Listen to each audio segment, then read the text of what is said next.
क्योंकि जब आप एक्ट्रेस के अलावा डायरेक्टर भी बन जाएं, प्रोड्यूसर भी बन जाएं, फिर तो सारी रिसर्च भी खुद करनी पड़ती है, कास्टिंग भी खुद करनी पड़ती है, कंसेप्चुअलाइजेशन पूरा खुद करना पड़ता है। ऐसा नहीं। आपको कास्टिंग डायरेक्टर मिलते हैं, शिव एंड आशीष दोनों बहुत बेहतरीन कास्टिंग डायरेक्टर मेरे, और रिसर्च टीम आपको मिलती है मेरी, सब आपको मिलता है, अच्छे अच्छे लोग आपको लेने पड़ते हैं, मगर सब आपको करके देते हैं। तो कास्टिंग कैसे की, क्या सोच के की? अनुपम खेर बैठते थे, ब्रेनस्टॉर्म करते थे, बहुत ब्रेनस्टॉर्म करते थे। और ऐसा ही नहीं है कि कितनी तो इमेजरी आप रिक्रिएट कर रहे हैं ना, उस टाइम के जो प्रेसिडेंट है, जो ओथ ले, सारी इमेजरी आप जो सेना के जो है सब तो आपको सभी के फेसेस मैच करना और बॉडी टाइप और सब, तो एक्सटेंसिव बहुत काम। कितना टाइम लगा कास्टिंग में? लगे 5-6 महीने। 5-6 महीने? यस। और ये रिसर्च करने में कितना टाइम लगा? रिसर्च और स्क्रिप्ट करने 1 साल। पूरा 1 साल? यस। तो आपने कुछ लिखा भी है या स्टोरी आपने लिखी? यस। तो प्रोड्यूसर भी आप, डायरेक्टर भी आप, राइटर भी आप, एक्टर भी आप, करेक्ट? नहीं, राइटर्स की टीम है मेरी। हाँ, लेकिन स्क्रिप्ट आपने राइट जी मोटी मोटी शेप आपने दी है उसको। यस। कौन बनाएगा और ऐसी फिल्म?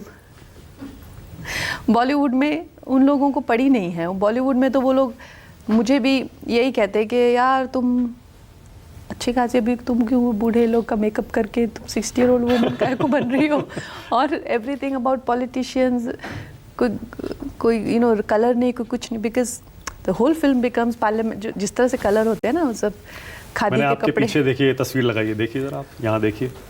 हाँ, वही कि तुम क्यों बनना चाह रही हो यार, अच्छी खासी तुम्हारी शक्ल है। लुक तो आपने बहुत बढ़िया लिया है असल। तो ये दोनों को अगर एक साथ देखेंगे तो लगता है कि हाँ, के काम मैं ही कर सकती हूँ। इंदिरा गांधी के बारे में रिसर्च करते हुए आपके मन में जो इंदिरा जी की छवि थी, क्या वो बदली है रिसर्च से पहले और रिसर्च के बाद? पूरी बदल गई। पहले क्या छवि थी? पहले मुझे लगा कि एक सुपरफिशियल छवि थी, बहुत सुपरफिशियल। तानाशाही? नहीं, मुझे लगता था सुपरफिशियल। मुझे लगता था कि she was not the right leader. मुझे ऐसा लगता था। I used to discredit her a lot in my mind. लेकिन जब मैंने उनके बारे में पढ़ा, और एक्सटेंसिव और बहुत ज़्यादा पढ़ा, हद से ज़्यादा पढ़ा ना, तो मेरी सारी उनके लिए छवि चेंज हो गई पूरी। तो अभी आपकी ओपिनियन क्या है इंदिरा जी के बारे में? I think she tried, she really tried, या she really tried, I think she tried. पर इमरजेंसी, इंदिरा गांधी, आपकी पार्टी तो बहुत उनको यार, आप आप नरेशन लेंगे क्या? नरेशन लेंगे क्या आप यहाँ पे? इमरजेंसी देखिए आप, इमरजेंसी।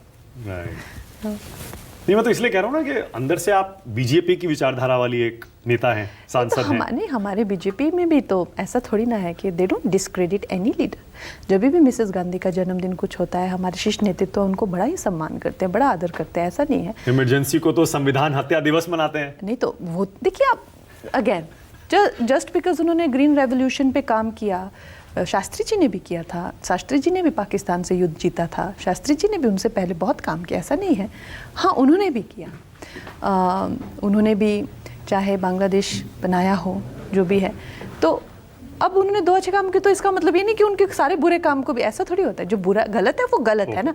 और हमें एक समाज के रूप में हमने इससे क्या पाया, वो ज़्यादा महत्वपूर्ण है कि किस तरह से संविधान का गला घुटा था और हमें क्या करना चाहिए था, लेकिन हमने क्या किया। आप ये कह रहे हैं कि सिर्फ इमरजेंसी से आप इंदिरा गांधी को डिफाइन नहीं कर सकते? लार्जर पर्सनैलिटी थी या सिर्फ एक एस्पेक्ट था? Unfortunately Indira Gandhi's life was defined by emergency. Yes. No, because it had consequences. Okay. It has, her assassination is also in a way a consequence of that. Emergency, अगर आप देखें कि उन्होंने जो है, जब पाकिस्तान का विभाजन किया, तो उनका एकमात्र उद्देश्य जो है पाकिस्तान का हो गया, हमारा देश भी डिवाइड होना चाहिए। ठीक है? तो जब आप when you start to play to the gallery as a politician, you start to play to the gallery, तो फिर there are consequences to that. तो क्या हुआ?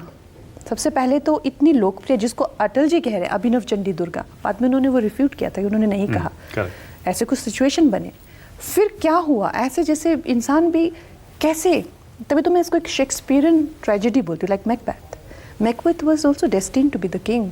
फिर क्या हुआ? वो कैसे भटक गया, और उसकी कॉन्शियंस ने, मिसेस गांधी ने अपनी खुद की बायोपिक में लिखा है कहा है कि मुझे अपने सपनों में एक ऐसी डरावनी भयानक चुड़ैल दिखती है, तो क्या थे वो सबकॉन्शियस लेयर्स, क्या थे वो psychological layers? The film carries a very strong psychological undercurrent, और मुझे वो बहुत अच्छा लगता है कि उनमें सेल्फ रिफ्लेक्शन की इतनी ब्यूटीफुल क्वालिटी थी। वो अपने आप को जो है, उनमें कॉन्शियस थी। आप में कॉन्शियस हो ना, तभी वो आपको सता। मैकबेथ में भी कॉन्शियस थी, तभी तो वो उसने किंग को मारा था, तभी तो वो डैगर उसको पीछा करता था ना, क्योंकि उसकी कॉन्शियस उसको जीने नहीं देती थी। मिसेस गांधी में भी वो क्वालिटी थी। अब उनकी वो जनरेशन में वो क्वालिटी नहीं है। वो देश को बेच के भी खा सकते, बस वो कुर्सी चाहिए। You understand? बट उस टाइम के जो लोग थे, जो स्वतंत्रता संग्राम में भी लड़े थे, उनमें वो क्वालिटी थी, वो बिके नहीं थे।